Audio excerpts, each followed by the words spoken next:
قطب الدین ایبک طوفان کی مانند اپنے محافظ دستے کے ساتھ وہاں آیا۔ اسے دیکھتے ہی اس کا استقبال کرنے کی خاطر حماد اپنے گھوڑے سے اتر چکا تھا۔ قطب الدین ایبک کا چہرہ اور کپڑے گرد آلود ہو رہے تھے۔ حماد کے قریب آ کر وہ اپنے گھوڑے سے اترا اور آگے بڑھ کر حماد سے گلے ملتے ہوئے اس نے کہا، میں بہت جلد یہاں سے نیروالا کی طرف کوچ کرنا چاہتا تھا۔ تمہارے مشورے کے مطابق میں نے راجہ بھیم دیو پر ضرب لگانے کا فیصلہ کیا ہے۔ نیروالا کو فتح کرنے کے بعد ہندوستان میں ہمارے راستے میں کوئی رکاوٹ نہ رہے گی، لیکن میرے اندازے کے مطابق تم 4 دن تاخیر سے پہنچ رہے ہو۔ مجھے خدشہ ہو رہا تھا کہ کہیں نیروالا کے بھیم دیو نے کوئی ایسا لشکر ہستنا پور کی طرف روانہ نہ کر دیا ہو جس نے حماد کا راستہ روک لیا ہو۔ خدا کا شکر ہے کہ تم اپنے لشکر کے ساتھ بخیریت پہنچ گئے ہو۔ کیا وجہ ہوئی؟ تمہیں تاخیر کیوں ہوئی؟ حماد نے علیحدہ ہوتے ہوئے کہا، کچھ نامساعد حالات کے تحت میرا باپ اور میری منگیتر نیشا پور سے درائے سرسوتی کے کنارے ایک قصبے بھیم سین میں آ گئے تھے۔ میں ان سے ملنے چلا گیا تھا، وہاں سے لوٹ کر ادھر آیا ہوں، اس لیے یہ 4 روز کی تاخیر ہو گئی۔ قطب الدین ایبک نے تیز نگاہوں سے حماد کی طرف دیکھتے ہوئے کہا، کیا تم نے شادی کر لی ہے؟ حماد نے مسکراتے ہوئے کہا، ہاں میں نے شادی کر لی ہے۔ قطب الدین ایبک نے اس بار غصے کا اظہار کرتے ہوئے کہا، عجیب بے حرص محسن ہو، شادی کر لی اور مجھے اطلاع ہی نہ کی۔ حماد نے اپنی صفائی پیش کرتے ہوئے کہا، کچھ مجبوریاں ہو گئی تھیں جو مجھے اس قدر عجلت میں گھر جانا پڑا اور میری شادی ہو گئی، ورنہ ان دنوں میرا شادی کرنے کا کوئی ارادہ نہ تھا۔ یہ ایک تکلیف دہ حادثہ تھا جس سے میری ماں اور میرا بھائی حارث مارے گئے ہیں۔ قطب الدین ایبک نے دکھ کا اظہار کرتے ہوئے کہا، مجھے تمہاری ماں اور تمہارے بھائی کے مرنے کا دکھ ہے۔ میں اس حادثے کے پورے واقعات سننا پسند کروں گا۔ آؤ تمہارے خیمے میں بیٹھتے ہیں۔ قطب الدین ایبک نے حماد کا ہاتھ پکڑا اور اسے اس کے خیمے کی طرف لے کر چل دیا۔ عز الدین حماد کی ماں اور بھائی کے مرنے کی خبر سن کر ایسا دل برداشتہ ہوا تھا کہ قطب الدین اور حماد کے وہاں سے ہٹنے کے بعد وہ گمسم وہاں کھڑا رہ گیا تھا۔ چند قدم آگے جا کر قطب الدین نے موڑ کر دیکھا اور شفیق لہجے میں کہا، عز الدین تم وہاں کیوں کھڑے ہو گئے ہو؟ آؤ تم بھی۔ عز الدین چونکا اور بھاگ کر ان کے ساتھ ہو لیا۔ قطب الدین ایبک نے خیمے میں بیٹھتے ہوئے کہا، میں بھی تم دونوں کو ایک خوشخبری سنانا چاہتا ہوں۔ حماد نے اندازہ لگاتے ہوئے کہا، آپ نے بھی شادی کر لی ہوگی۔ قطب الدین ایبک نے خوشی کا اظہار کرتے ہوئے کہا، کر تو نہیں لی، بہرحال ہونے والی ہے۔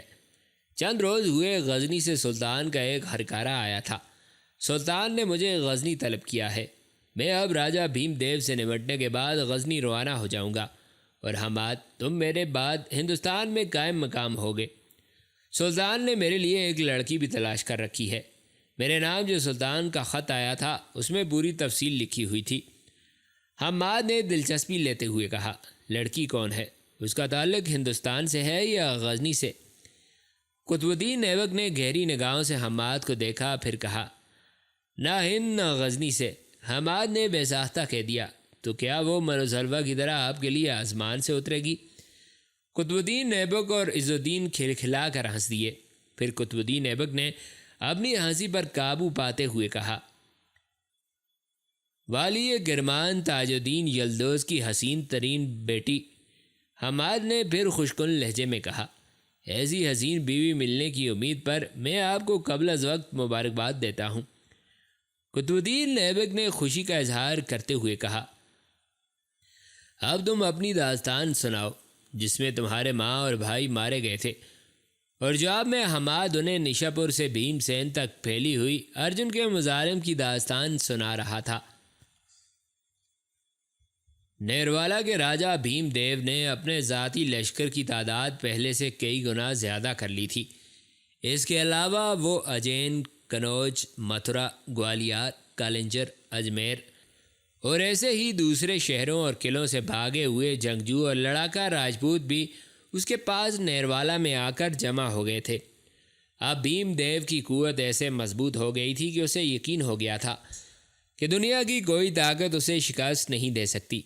اپنے اس زحم اور گھمنڈ میں بھیم دیو اپنے انگنت اور جرار لشکر کے ساتھ نیروالا سے نکلا اور اجمیر کی طرف کوچ کیا۔ اس نے نیروالا کے سب سے بڑے مندر میں جا کر بتوں کے سامنے کھڑے ہو کر قسم کھائی تھی کہ جب تک وہ قطب الدین ایبک کو شکست نہیں دے گا، جنگ سے منہ نہیں موڑے گا۔ بھیم دیو اپنے لشکر کے ساتھ ابھی نیروالا سے چند میل ہی دور گیا تھا تو اس کے جاسوسوں نے اطلاع دی، قطب الدین ایبک بڑی برق رفتاری سے نیروالا کی طرف بڑھ رہا ہے۔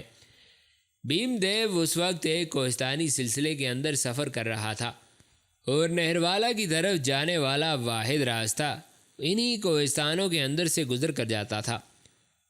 بھیم دیو کو خدشہ ہوا کہ کہیں ایسا نہ ہو وہ اجمیر کی طرف جائے اور قطب الدین راستہ کاٹ کر کسی اور طرف سے نیروالا پر قبضہ کر لے۔ یہاں بھیم دیو کے ذہن نے پوری طرح کام کیا۔ اس نے اس پہاڑی سلسلے کے اندر اجمیر کی طرف دور دور تک اپنے دستے پھیلا دیے تھے۔ اسے یقین تھا کہ قطب الدین ایبک اسی راستے سے نیروالا کی طرف آئے گا، کیونکہ یہی ایک راستہ ہے جو اس کی راجدھانی کی طرف جاتا تھا۔ اس نے دور دور تک اپنے دستے پھیلا دیے تھے کہ پہاڑوں کے اندر چھپ کر اس کے دستے قطب الدین ایبک کے لشکر پر حملہ کرتے رہیں، اور جوں جوں وہ نیروالا کی طرف بڑھے ہر قدم پر اس کے لشکر کی تعداد کم ہوتی رہے۔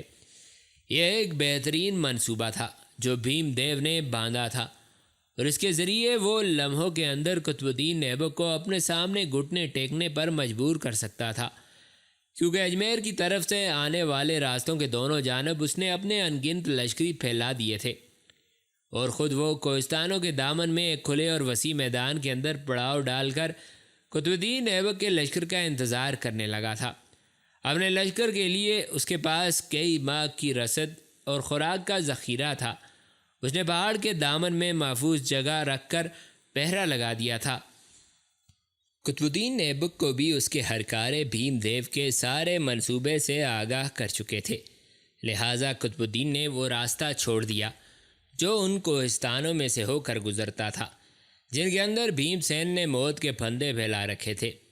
قطب الدین ایبک نے بڑی تیزی اور برق رفتاری کے ساتھ ایک طویل چکر کاٹا اور کوہستانی سلسلے کے باہر ہی باہر ایک تکلیف دہ چکر کاٹنے کے بعد اس میدان میں نمودار ہوا جس کے اندر بھیم دیو نے پڑاؤ کر رکھا تھا۔ بھیم دیو کو جب قطب الدین کی آمد کا علم ہوا تو اس نے فوراً اپنے ان چھوٹے چھوٹے لشکروں کو واپس بلا لیا جو اس نے پہاڑی سلسلے کے اندر اجمیر کی طرف سے آنے والے راستے کے دونوں اطراف پھیلائے ہوئے تھے۔ قطب الدین ایبک نے بھیم دیو کے سامنے کھلے میدان میں پڑاؤ کیا تھا۔ یہ وہ میدان تھا جس کے اندر ہندوستان کی قسمت کا فیصلہ ہونا تھا۔ دونوں طرف جنگ کی تیاریاں شروع ہو گئی تھیں۔ ایک دن اور ایک رات آرام کرنے کے بعد دونوں لشکر ایک دوسرے کے سامنے صف آرا ہو گئے۔ قطب الدین ایبک نے اس میدان میں اپنے آقا شہاب الدین غوری کی جنگی چالوں پر عمل کیا۔ لشکر کا قلب اس نے اپنے پاس رکھا۔ مقدمت اور جیش کے دستوں کا سالار حماد بن خلدون، میسرہ کا کماندار ارسلان خلج اور میمنہ اپنے جرنیل خرمیل کے ماتحت کیا تھا۔ دونوں لشکروں میں طبل، دفیں اور جنگی نکارے بج رہے تھے۔ ایک طوفان تھا جو اس میدان میں اٹھ کھڑا ہوا تھا۔ بھیم دیو کے لشکر سے ایک دیو کامت راجپوت نکلا۔ وہ سر سے پاؤں تک لوہے میں غرق تھا۔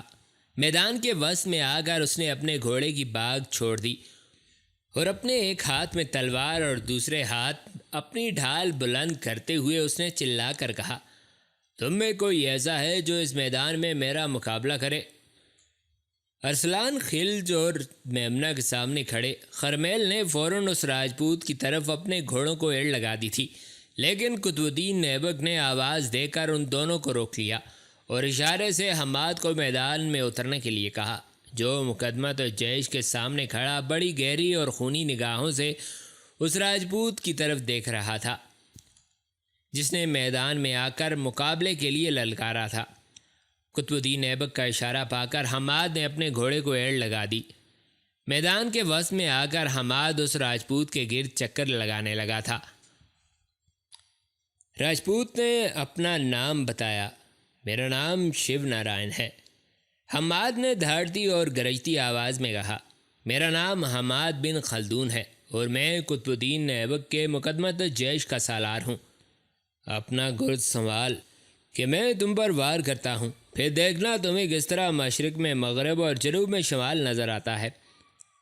شیو نارائن نے خفت اور شرمندگی کا اظہار کرتے ہوئے کہا، میرے پاس گرز نہیں ہے، تو تلوار کے ساتھ میرا مقابلہ کر، میں گرز کا فن نہیں جانتا۔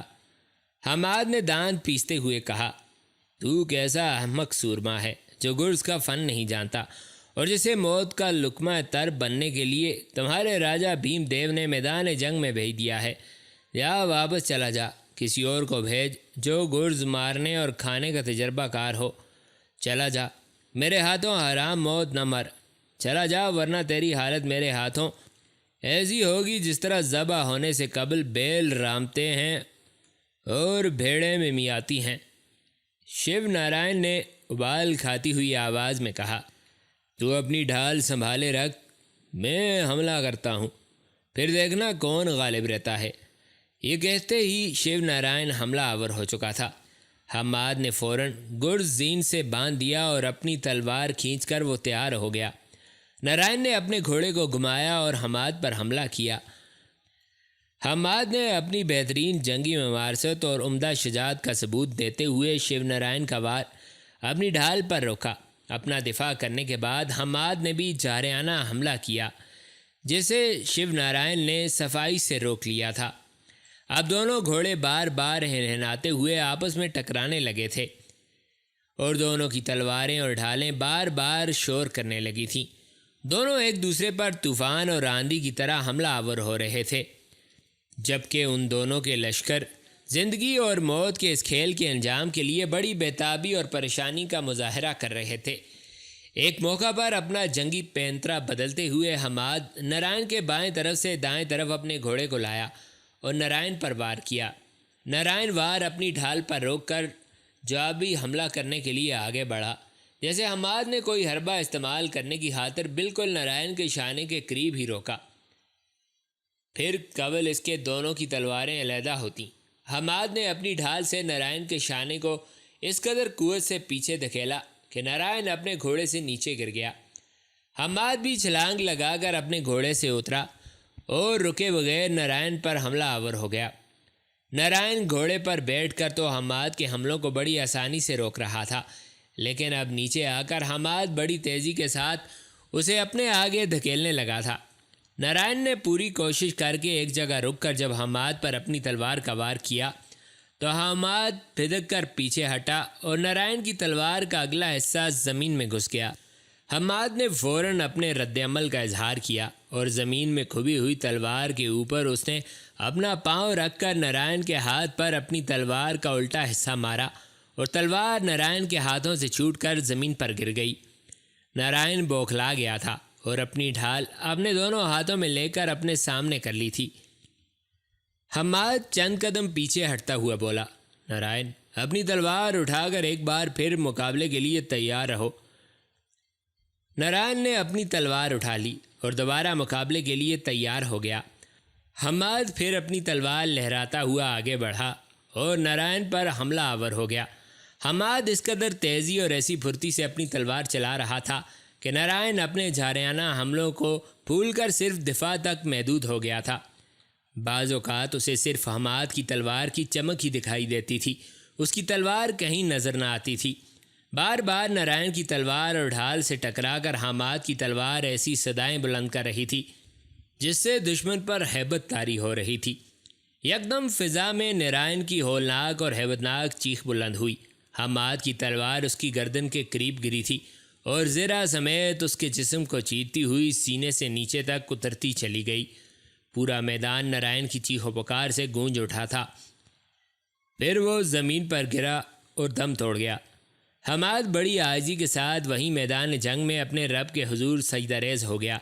پھر وہ اپنے گھوڑے پر سوار ہوا اور پہلے کی طرح اپنے مقدمت دیش کے سامنے آ کر رک گیا تھا۔ راجہ بھیم دیو نے عام حملے کا حکم دے دیا۔ بھیم دیو نے کسی مصلحت کے تحت اس جنگ میں اپنے ہاتھی استعمال نہیں کیے تھے۔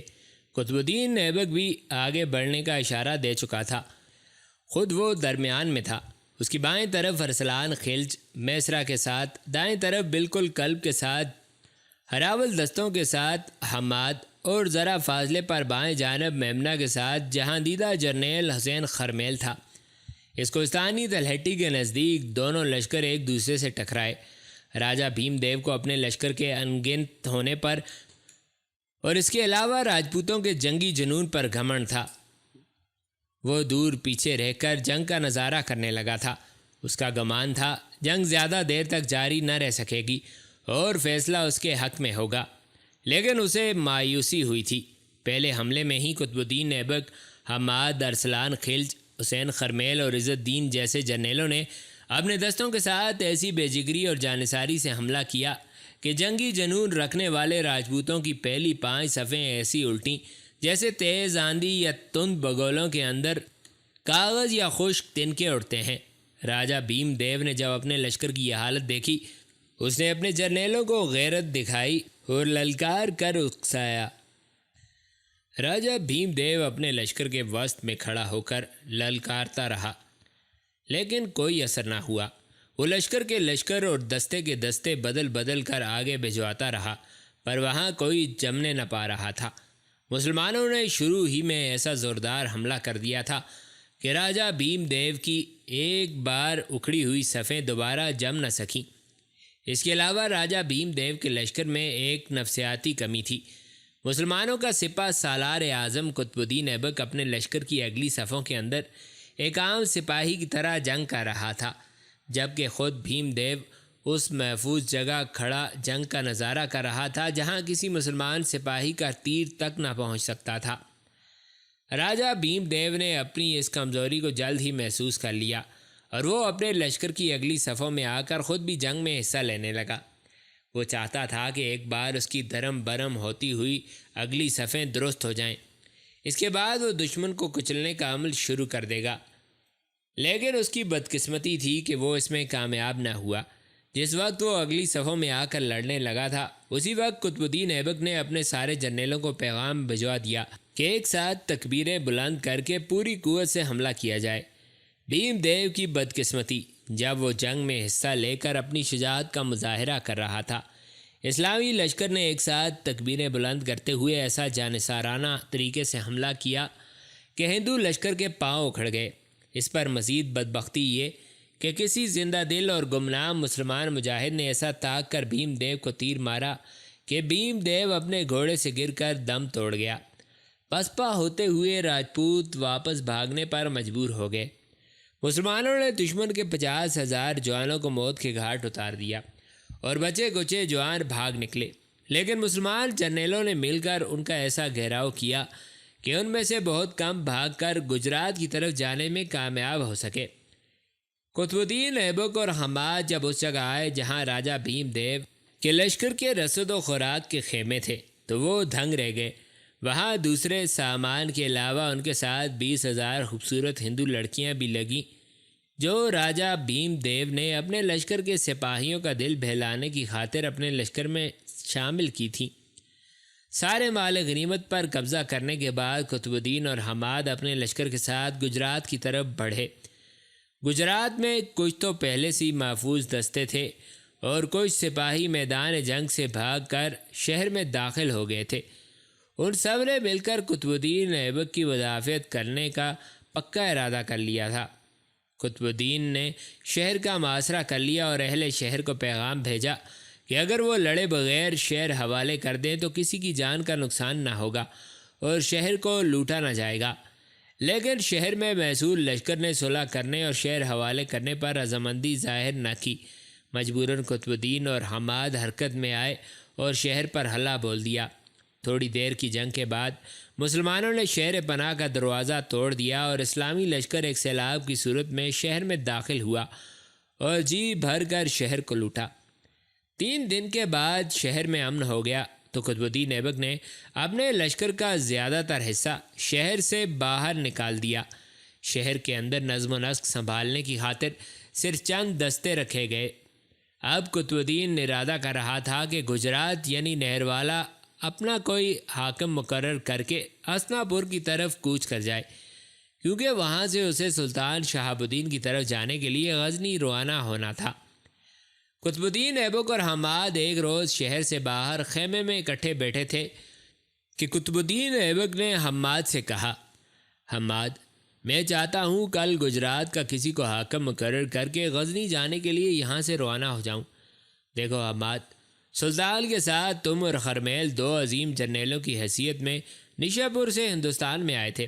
خرمیل کوہرام اور سمانہ کا حاکم مقرر ہو چکا ہے۔ اصل میں کسی علاقے کا حاکم مقرر ہونا خرمیل سے بھی پہلے تمہارا حق بنتا تھا، پر میرا دل نہ مانتا تھا کہ میں تمہیں اپنے اور اپنے لشکر سے علیحدہ کروں۔ اب میں بھی نہیں چاہتا کہ تمہیں، قطب الدین نے سر جھٹکتے ہوئے کہا، پر نہیں، یہ تمہارا حق ہے، میں تمہارا دل نہیں توڑ سکتا۔ میں تمہیں گجرات کا حاکم مقرر کرتا ہوں۔ اگر تم پسند کرو تو میں تمہیں اجمیر کا حاکم بھی مقرر کر سکتا ہوں۔ حماد نے اپنا جھکا ہوا سر اوپر اٹھاتے ہوئے کہا، اگر آپ مجھ سے تنگ ہیں اور مجھے اپنے آپ سے علیحدہ کرنا چاہتے ہیں تو میں گجرات کا حاکم بننے کو تیار ہوں، ورنہ میری خواہش تھی کہ میں ایک جرنیل کی حیثیت سے آپ کے لشکر میں رہوں۔ میں اپنے باپ اور بیوی سے کہہ کر آیا تھا کہ میں ہسنا پور میں مکان لے کر انہیں لینے آؤں گا، لیکن اگر آپ مجھے گجرات کا حاکم مقرر کرنے کا فیصلہ کر ہی چکے ہیں تو میں کیا کر سکتا ہوں؟ خدا کی قسم، میں کسی شہر یا علاقے پر حکومت کرنے کے لیے نہیں، ایک سپاہی کی حیثیت سے دشمنان اسلام سے جنگ کرنے کے لیے پیدا ہوا ہوں۔ قطب الدین ایبک نے حماد کو گلے لگاتے ہوئے کہا، خدا کی قسم، میں بھی یہی چاہتا تھا۔ میری تو خود اپنی خواہش ہے کہ تم ہمیشہ میرے ساتھ میرے لشکر میں ایک سالار کی حیثیت سے رہو، پر تم نے یہ کیوں کہا کہ ہسنا پور میں مکان کا بندوبست کر کے تم اپنے باپ اور بیوی کو لاؤ گے؟ سنو، ہسنا پور میں راجہ کھانڈے رائے کا اتنا بڑا محل ہے، اس کا آدھا حصہ تمہارے پاس اور آدھا میرے پاس رہے گا۔ آخر تم میرے محسن ہو، بھائی ہو، اور سب سے بڑھ کر میری افواج کے مقبول ترین جرنیل ہو۔ میں یہاں سے فارغ ہو کر غزنی جاؤں گا۔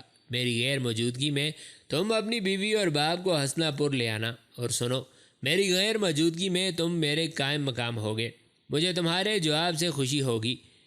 اب بتاؤ، گجرات اور اجمیر کا حاکم مقرر کیا جائے یا پھر؟ حماد نے بات کاٹ دی۔ حماد نے اپنا جھکا ہوا سر اوپر اٹھاتے ہوئے کہا، ارسلان خلج اور عز الدین، ہمارے پاس ایسے جرنیل ہیں جو بہترین حاکم ثابت ہو سکتے ہیں۔ قطب الدین نے اسی روز ارسلان خلج کو گجرات اور عز الدین کو اجمیر کا حاکم مقرر کیا۔ اپنے لشکر کا کچھ حصہ ان دونوں میں بانٹ دیا۔ خرمیل کو اس کے لشکر کے ساتھ کوہرام کی طرف روانہ کر دیا اور خود قطب الدین حماد کے ساتھ باقی لشکر کو لے کر ہسنا پور کی طرف روانہ ہو گیا تھا۔ کسرے غزنی میں سلطان شہاب الدین غوری اپنی اکلوتی بیٹی کے ساتھ گھریلو موضوع پر بات چیت کر رہا تھا۔ یہ وہی کسر تھا جس میں کبھی کوہستانی عقاب محمود غزنوی بیٹھا کرتا تھا۔ ہاں، یہ وہی کسر تھا جس نے نگرکوٹ، متھرا، ملتان، نندنا، کنوج، میرٹھ، مہاون، متھرا، چندیال، متج، کالنجر، لاہور، سومناتھ، کندھار اور نہروالا جیسے شہروں اور قلعوں کو اپنے پاؤں تلے روننے والے بتشکن سلطان محمود غزنوی کو اپنی چار دیواری کے اندر اٹھتے بیٹھتے دیکھا تھا۔ وہی کسر جس نے سومناتھ کے مندر کا دروازہ غزنی میں داخل ہوتے دیکھا تھا، جس نے بڑے بڑے بتوں کے ٹکڑے غزنی شہر کے چوکوں میں بکھرے دیکھے تھے۔ یہ وہی کسر تھا جس نے ان بابرکت مجاہدین اور ان کے گھوڑوں کو غزنی شہر میں آمد و رفت کرتے دیکھا تھا جن کے سامنے غزنی سے لے کر سومناتھ تک زمین کا ایک وسیع و طویل حصہ کسی رسی و بساط کی طرح سمٹ گیا تھا۔ وہی پراسرار کسر جس نے اس سلطان کا لمس محسوس کیا تھا جس نے ہندوستان کے راجاؤں جے پال، اننت پال، پرم دیو اور نندا کو اپنے سامنے جھکنے اور اسلام کی عظمت کو تسلیم کرنے پر مجبور کر دیا تھا۔ شہاب الدین غوری اسی طرح اپنی بیٹی سے گفتگو کرنے میں محو تھا کہ کسر کی ایک معمر خاتون اندر آئی اور سلطان شہاب الدین غوری سے کہا، سلطان معظم، ہندوستان سے قطب الدین ایبک آیا ہے اور وہ ملاقات کے کمرے میں آپ سے ملنے کا منتظر ہے۔ سلطان نے اپنی بیٹی سے سلسلہ گفتگو بند کر دیا اور وہ اٹھ کھڑا ہوا اور اس خاتون سے کچھ کہے بغیر وہ باہر نکل گیا۔ سلطان جب ملاقات کے کمرے میں داخل ہوا تو اس نے دیکھا وہاں قطب الدین کے علاوہ امیر حاجب محمد علی غازی، امیر شکار ناصر الدین، سلطان کا وزیر معید الملک اور محمد عبداللہ سنجری، قاضی صدر نظام الدین ابو بکر اور قاضی لشکر شمس الدین بلخی بھی بیٹھے ہوئے تھے۔ سلطان مسکراتا ہوا اندر داخل ہوا۔ اسے دیکھتے ہی سب کھڑے ہو گئے۔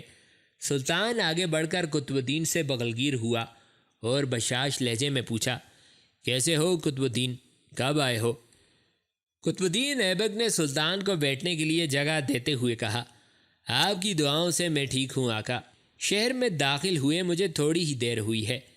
سلطان نے قطب الدین ایبک کے سامنے بیٹھتے ہوئے پوچھا، نیروالا کے راجہ بھیم دیو کے ساتھ تمہاری جنگ کیسی رہی؟ میرے آقا، میں نے اسے حماد بن خلدون، حسین خرمیل اور ارسلان خلج، عز الدین اور دوسرے جرنیلوں کے ساتھ عبرتناک شکست دی ہے۔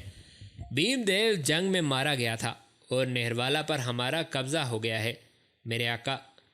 سلطان نے درمیان میں بولتے ہوئے پوچھا، نشاپور کے شاہین حماد بن خلدون کی کارکردگی جنگوں میں کیسی ہے؟ قطب الدین ایبک نے شدت جذبات میں ڈوبی آواز میں کہا، میرے آقا، حماد بن خلدون ایک عمدہ نایاب ساتھی، ایک شجاع و بے بدل جرنیل اور ایک مخلص و دردمند بھائی ہے۔ اس نے ہمیشہ برے وقتوں میں میری مدد کی ہے۔ جنگ میں اس کی کارکردگی پہلے سے کہیں زیادہ پرجوش اور ولولہ انگیز ہے۔ حسین خرمیل تمہارے ساتھ جنگوں میں کیسا رہا؟ اس کی کارکردگی حماد بن خلدون جیسی تو نہیں؟ تاہم وہ اپنے دوسرے ہم اثر جرنیلوں کا ہم پلہ ضرور ہے۔ وہ میمنہ کو لڑانے اور اس پر اپنی گرفت مضبوط رکھنے میں اب کافی ماہر اور ہنرمند ہو گیا ہے۔ سلطان نے اس بار دکھ اور افسوس کا اظہار کرتے ہوئے پوچھا، میں نے سنا اجمیر سے باہر ایک جنگ میں تم بری طرح زخمی ہو گئے تھے، کیا یہ واقعہ درست ہے؟ ہاں میرے آقا، راجہ بھیم دیو کے لشکر سے لڑتے میں اور میرا گھوڑا دونوں زخمی ہو گئے تھے۔ سلطان نے بےتاب ہو کر پوچھا، پھر تم نے کیسے جان بچائی؟ قطب الدین نے بڑی ممنونیت سے کہا، جس وقت میں گھوڑے سے گرا تھا حماد بن خلدون نے مجھے دیکھ لیا تھا اور وہ شیردل جرنیل فوراً میری طرف لپکا اور دشمنوں کے چنگل سے مجھے باہر نکال کر لے گیا۔ سلطان نے چند لمحوں تک کچھ سوچا، پھر قطب الدین ایبک سے کہا، قطب الدین، حماد بن خلدون نے 2 بار تم پر احسان کیا ہے۔ میں سمجھتا ہوں تم اسے کسی علاقے کا حاکم مقرر کر دیتے تو گو یہ فعل اس کی جنگی صلاحیتوں کو منقوط کرنے کا پیش خیمہ ہوتا، پھر بھی وہ اس کا حقدار ہے۔ قطب الدین ایبک نے فوراً اپنی صفائی پیش کرتے ہوئے کہا، آقا، گجرات کی فتح کے بعد میں نے اپنے دل پر جبر کر کے اسے وہاں کا حاکم مقرر کر دیا تھا، کیونکہ میں نہیں چاہتا کہ وہ لشکر سے علیحدہ ہو۔ وہ خود بھی دانش مند اور بے غرض انسان ہے۔ اس نے انکار کر دیا اور کہا، مجھے لشکر ہی میں رہنے دیں، میں خود یہی چاہتا تھا، لہٰذا مان گیا۔ اس بار سلطان نے موضوع بدلتے ہوئے کہا، تم نے یہ تو پوچھا تمہاری غیر موجودگی میں ہم نے تمہاری شادی کیسے طے کر لی؟ قطب الدین ایبک نے کچھ شرماتے اور کسی قدر خوشی کا اظہار کرتے ہوئے کہا، آپ ایک مشفق باپ کی مانند ہیں۔ جو کچھ آپ نے سوچا ہوگا میری بھلائی اور بہتری کو سوچا ہوگا۔ آپ جہاں بھی طے کرتے ہیں میں آپ کے فیصلے کے خلاف کیوں کر بول سکتا ہوں؟ سلطان نے ایک بار گہری نگاہوں سے قطب الدین کی طرف دیکھا، پھر مسکرا کر کہا، تاج الدین یلدوز چند دن کے لیے کرمان سے ہمارے پاس آیا تھا۔ اس کے ساتھ اس کی جوان بیٹی بھی تھی۔ ہم نے اس بچی کو دیکھا، اس کی عادات، خصوصیات اور حسن ہمیں ایسا بھایا کہ ہم نے اسی وقت تاج الدین سے تمہارے رشتے کی بات کر لی۔ تاج الدین نے اسی وقت حامی بھر لی۔ بعد میں اس نے اپنی لڑکی سے بھی پوچھا، اس نے بھی اپنی رضامندی کا اظہار کر دیا۔ تم یہاں میرے پاس سے رخصت ہو کر سیدھے کرمان جانا، میں تمہیں تاج الدین کے نام خط دے دوں گا اور وہاں تم شادی کر کے اپنی بیوی کو ساتھ لے کر ہندوستان جانا۔ اور سنو، اگر ہم ہندوستان سے ایک جرنیل کو یہاں واپس لانا چاہیں تو تم حماد یا خرمیل میں سے کسے غزنی بھیجو گے؟ قطب الدین ایبک نے فوراً تڑپ کر کہا، اگر آپ واقعی کسی کی ضرورت محسوس کرتے ہیں تو خرمیل کو لے لیں۔ سلطان نے چپتے ہوئے لہجے میں پوچھا، حماد بن خلدون کیوں نہیں؟